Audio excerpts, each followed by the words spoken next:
Hello, everybody, and welcome into the Mountaineer Postgame Show. I'm Schuyler, Callihan. That is Eugene. Napoleon, West Virginia, falling 41-10 in the Big 12 opener to the Kansas Jayhawks. A look here at the numbers. Nico Marchio got the start, of course, again for West Virginia. Goes 15 of 27 for 126 yards through the one interception. Really, though, Gene, it came down to not being able to run the football. You know, Ty Edwards did not play in this game. He's dealing with a hip injury. He was a game time decision, did dress, but did not play, and they really couldn't find an answer. They had, since here, Bowers in there for a little bit, Clay Ash. None of those guys were able to get it going, and it really didn't come until late, until they inserted Jalen Henderson in the game. He had a 77 yards rushing and a touchdown on that opening drive that he had, and it just never clicked for the Mountaineers offensively.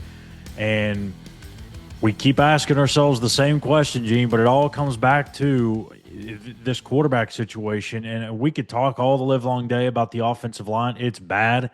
And I think when you have this discussion, you can't talk about one without talking about the other. But when you have a bad offensive line, you cannot have a stationary target back there at quarterback. And Jalen Henderson proved that he could be that spark potentially. So overall thoughts, I guess, before we really dive into it. Well, I'll be honest with you. I'm almost at a loss for words. I'm not sure the last time I've seen a West Virginia team get physically beat up. So for me, I'm at a loss for words. I didn't expect this at all, obviously. Not this outcome. But to your point, it doesn't matter what your offensive line is doing if you don't have a quarterback or you're having a quarterback by committee type rotation at this particular point. You got to have someone that can really. I like, Nico. I think that what he showed me last week against Pitt was a whole bunch of grit, a whole bunch of maturity in terms of not going in the tank, so to speak. But unfortunately, when you're in a game like you are in today, there's some things that are glaring that we really have to fix if West Virginia is going to be competitive moving forward. And I'm talking about competitive in a way where you can put up some points to really help your defense. That defense was gassed. They looked tired. Oh, yeah. And that's, again, that's a byproduct of an offense that's not moving the football. It's not moving the chains. It's not sustaining drives. So if your defense is on the field 80 snaps, 90 snaps, I don't care who you're playing against, you're going to give up some points. Sure. Yeah. I mean, you look at the way the game started. What was it? The first four of the first five or five of the first six drives were 3-and-outs. I mean, you can't get anything going. And one, you can't get into your tempo, which, I mean, you're still playing with your tempo, but that makes it even doubly worse, or it's kind of the double whammy, because when you're going tempo and you're going 3-and-out, then the defense is going right back on the field. And I know the time of possession wasn't, I don't have it here in front of me, but it wasn't what it was in the Ohio game. But early on, it kind of had that feeling of like, oh boy, like this could be like it was against Ohio, where the offense is just not going to give you an opportunity to stay in this game. That's what happened. And as frustrating as the first quarter and a half was, you were still in the game. It was 10-3. You had a chance. I mean, you knew you still had to get something going offensively. Right. And then the end of the half situation just didn't work out. The fourth down call, I don't know, honestly, like Gene, and you know me, I don't usually like to blame play calling or anything like that, because it's the easiest thing for fans to attack. And I think in most instances, we kind of we may attack the play calling, but it's probably not right to do so. It was probably the right call in that situation.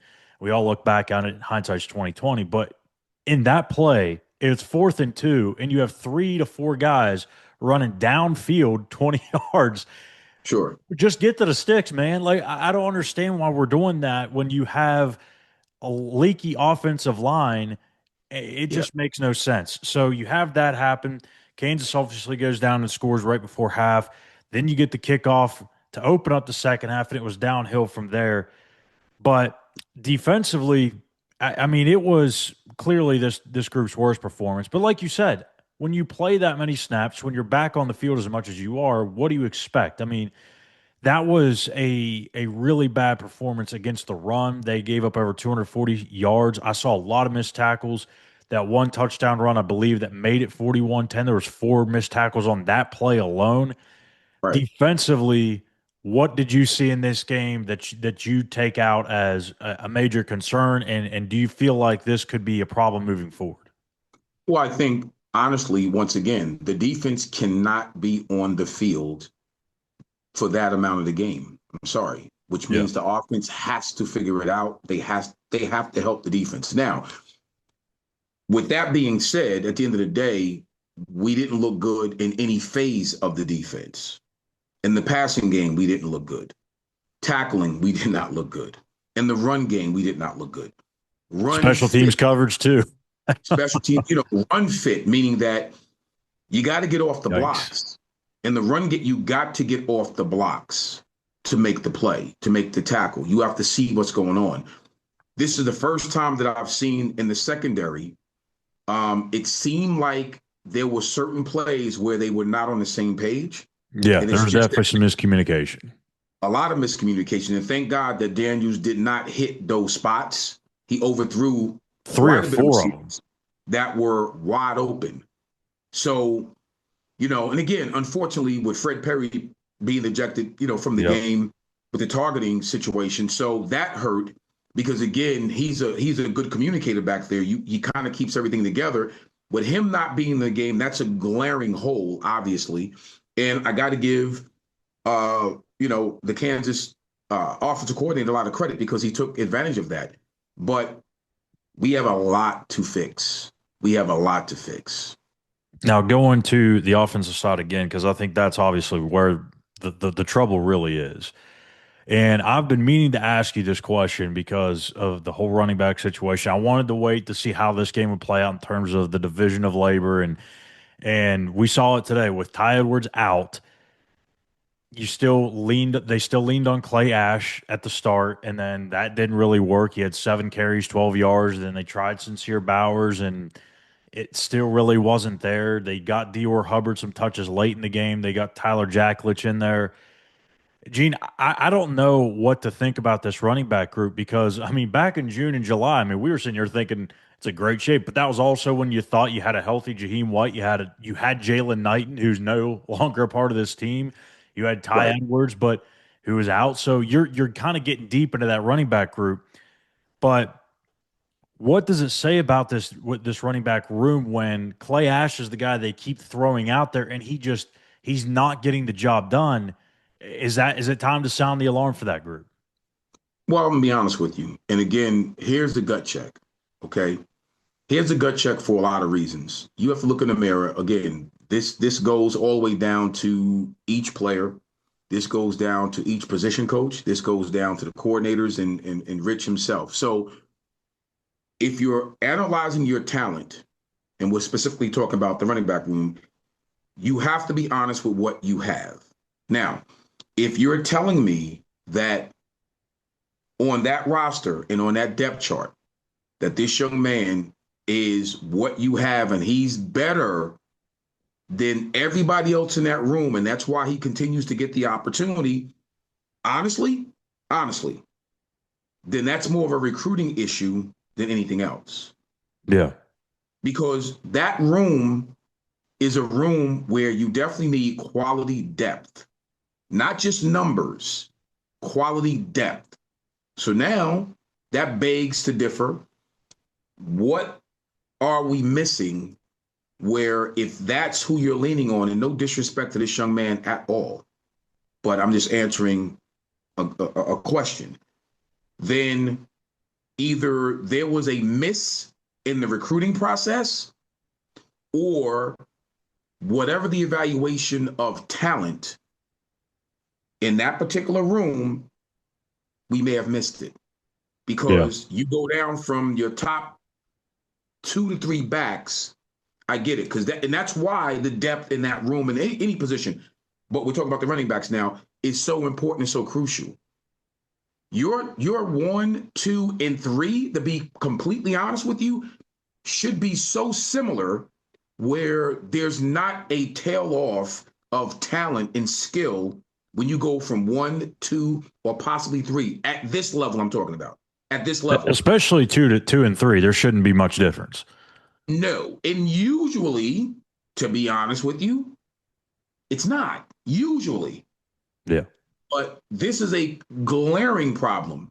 To your point, Scholar, it's a glaring problem Yeah. when you put a back in and you're not getting nowhere near what you should be getting, and you have. And again, I'm big on this. It's not the players, it's the coach, because the players don't put themselves in the game. Now, it ain't the player, it's the recruiting. When you break down the analysis of how you're getting your kids and who's doing what, because the kids are not recruiting themselves. Yeah. So, okay, if I'm doing that and I'm being honest about answering the question, then that means there is a hole between 1, 2, and 3, 4, 5, and 6. And if we're down to our 4th guy and it's like, okay, he's not getting it done. Now I got to look around and say, okay, well, we didn't do such a good job of recruiting, or we thought in camp it looked a certain way, but now you're down 2 backs because of injuries, and here's where we are. Yeah, so that's as much of a recruiting issue as it is a talent in my room issue, because I, as the coach, was the one who put the talent in the room. Now, here's the second part, because I think this is the really the one that I want to get to is when you have so many new faces in that room. I understand you're learning the offense, you're learning your roles, you're learning your assignments, you're learning everything. Right. But how much of it can you just say, yeah, I mean, he might not have pass protection down to a T, or he may not have his route running down to a T, but we know he can run the ball. I mean, gee, I'm just asking. This might be a stupid question, but like, if you know he can run the football, wouldn't you just find a way to make it happen? Like, I know it sounds like a very simple, in some ways complicated question, but you've seen these guys produce at other levels. Whether that was Ty Edwards, in the first couple of weeks where he didn't play much, you're thinking, what's going on there? Like, and then he breaks out against Pitt. We've seen Sincere Bowers. He's had 1,000-yard season at a lower level, but he can run the football. How do you Right. get those guys to just get on the field and just let them play? So here's the thing. Okay, let's talk about the obvious first. Let's talk about football IQ. Okay. If you, again, now see, this is why I'm not coaching anymore. Okay. I'm an old school coach when it comes to football IQ.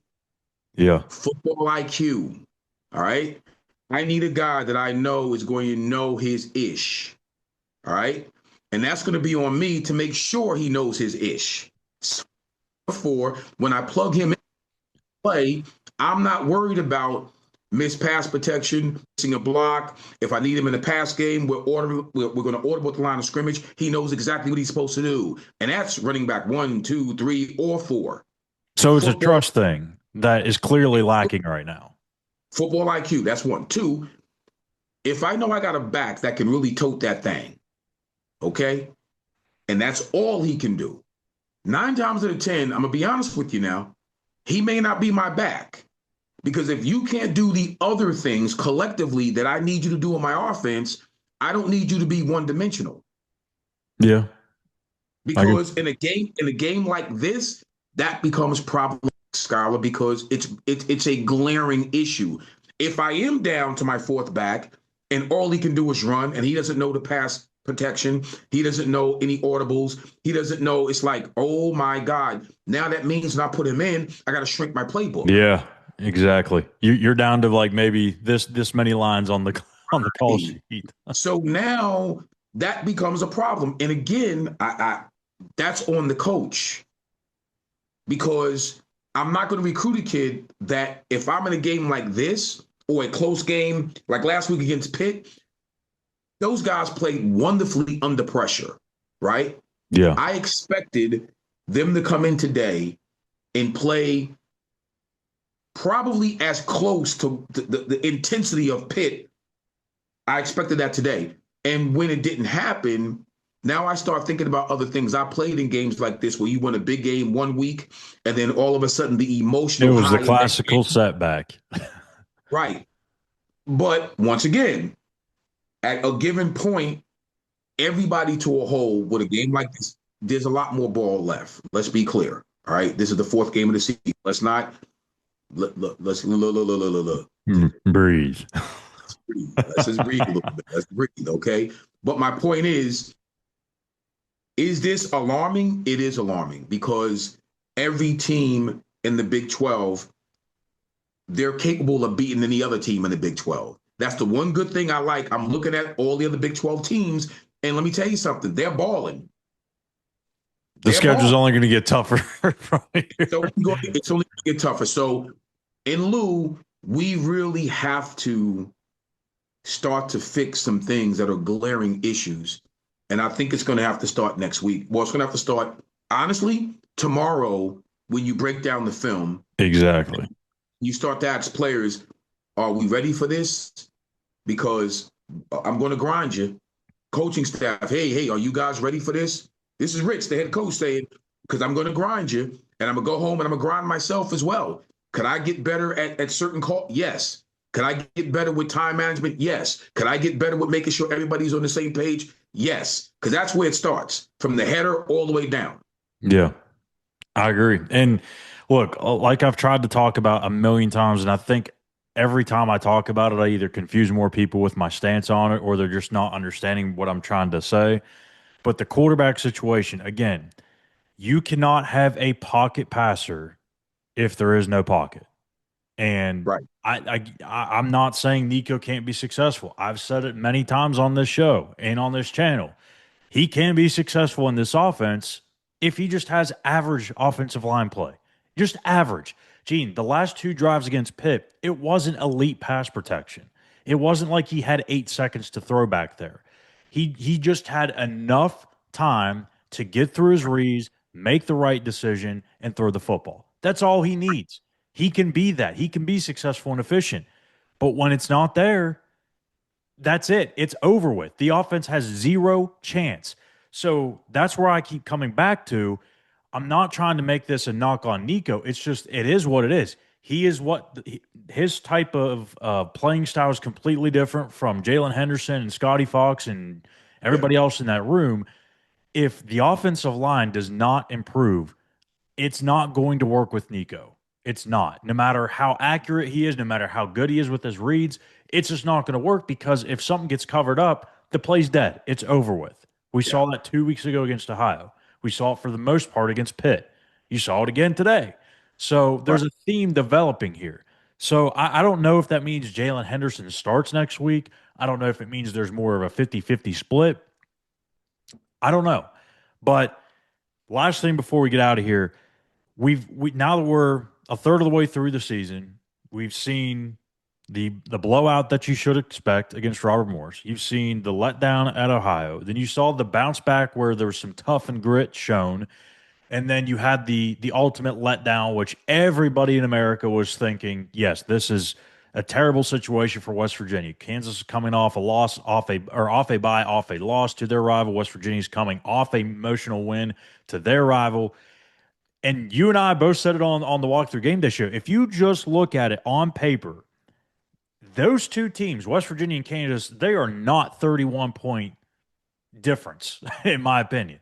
They're not. No, It no. was, and I tried to maybe I underestimated the situation more than I probably should have, but clearly it was a lot with the situation because I don't think that team is 31 points better, but they sure as hell look like it tonight. So now that you're 4 games through the season, what are your thoughts on this team? Is this time to panic? Maybe, but what, if anything, is giving you some sort of optimism moving forward, even after what just happened? Well, I got to be honest. Looking at what I just witnessed, and I'm sure the whole country just witnessed. It's kind of hard to find any optimism.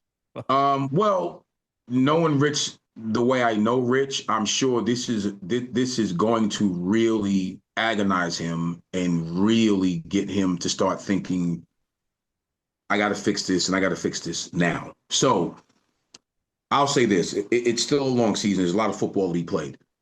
If we don't fix the glaring issues up front, and if we don't establish an identity, I'm not sure if we get out of the Big 12 this year with 4 wins. Yeah, I mean that'd be pushing it. I think it's pushing it right now. And the only reason I'm saying that is because, like to your point, Schuyler, a few minutes ago, there's a lot that has to happen at the quarterback position that will set your offense up to run proficiently enough to help your defense, right? Because if it doesn't, if we continue and this becomes the pattern moving forward from what we saw today, just on the offense side of the ball, it's not going to help your defense. And your defense is going to be kind of like out there with 80 freaking snaps per game. And that is not proficient on any level. That should not be. And if that's the case, I'm not sure where these wins come from when you're playing against quality opponents in the Big 12 week in and week out. Yeah, I'm right there with you. I mean, I'm looking at the schedule right now, and it's really really hard to find wins. And I know we did this 2 weeks ago after the loss to Ohio, and it was like, oh, we can't find a win. Then boom, there was a win the next week. I think the theme that I'm getting from this team, and it's still like you said early, I think they're really going to struggle on the road. I really do. I just think we've seen now 2 road games where they've put up 10 points in both road games. Don't Right. know that that's going to be the thing every road game, but they have not looked well. And I think just when you get them at home, you're going to have the crowd factor. You're going to have that belief factor. We saw it last week against Pitt. And it's not going to be to that level, I would expect, because I mean that's the rivalry. But you're Right. still going to have the fans there to back you up and support you, give you some momentum, some confidence. I think they'll play better at home. And it wouldn't shock me, Gene. Like if they come back out next week, I don't think they're going to beat Utah. I mean, I know I'm giving my pick away for next week already, but I mean, I don't think they're going to beat Utah, but it would not surprise me if they lose like 24-21 and play a really good game, then just fall short. I mean, that's the nature of this thing, and we've got to remind ourselves this is year one. There's 80 plus new players, and as Rich keeps likes to say every single day, all these guys are freshmen in the system. It's the truth, He's and right. it's the way I view it is this is as probably as bad as it's going to be under Rich Rodriguez. At least you would hope is that from here moving forward. I'm not talking about next week or 2 weeks from now. I'm talking about year 2, year 3, Right. year 1. This should be the bottom floor. So we understand it was going to come with some bumps and bruises along the way. This was one of them. So we'll see how they respond next week. Again, taking a look here at the road ahead. The Mountaineers will be back in Morgantown for the Utah game. That were the 1965 throwbacks. Utah coming off this really disappointing loss today against Texas Tech. And then they'll hit the road to take on BYU on Friday night at 10:30. That'll be a late kick. And then they ride into their much-needed bye week, maybe get some guys healthy, find some answers, and see what happens the second half of the season. So that's going to do it for us here today. For Eugene, Napoleon, I'm Schuyler Callihan. Make sure you click that like and subscribe button here on our YouTube page at West Virginia on SI. The final score, 41, Kansas, 10, West Virginia. I'll be back bright and early tomorrow morning on Between the Eers to further talk about this one and what needs to happen moving forward. So thank you guys for watching. Mountaineer Postgame Show. We'll talk to you tomorrow morning. Take care.